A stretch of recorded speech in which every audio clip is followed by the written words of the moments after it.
زما تقریبا 80 کاله عمر وشو چې پاکستان زما د مخې جوړ شوی دی. د هغې نه واله د نننۍ ورځې پورې د دې ښایسته لاله د حکومته پورې منګه دا دغه نه دي لیدلي دا څیزونه. صرف د ده په حکومت کې منګه دا هر څه ولیده چې هر څه صحت، تعلیم او مواصلات دا هر څه د موږ لټې کړو. منګه د دې ښایسته لاله ملګري وو همیشه دپاره. هر ځای کې په هر وخت کې د زموږ سره دغه کړل، موږ له کارونه کړي، موږ له یونیورسټیانې، موږ له کالجونه، موږ له روډونه، موږ له چې دی کوهیان د اوبو، موږ له بجلۍ، یعنې چې څه کار دی زموږ د ضرورت ټول دې ښایسته لاله کړی.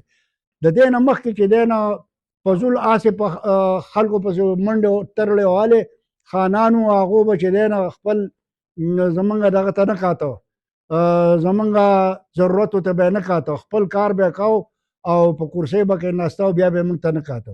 دغه یو ښایسته لاره دی چې د ده سره به موږ همیشه دپاره یو او یو ورسره ومه او یو ورسره ومه او یو به ورسره ومه او موږ به د ده حمایت کوو. او دا زموږ مشر دی او ده موږ له کارونه کړي دي. زه په یو داسې ځای کې اوسمه، دی به هغې له ښکار له هم تللی سید آباد، هلته زموږ د دغه ځنګل دی د سیړو د جارانو، په هغې کې ګیدړو منارې والې د هغه سید آباد نه دی بټ آباد جوړ کړلی.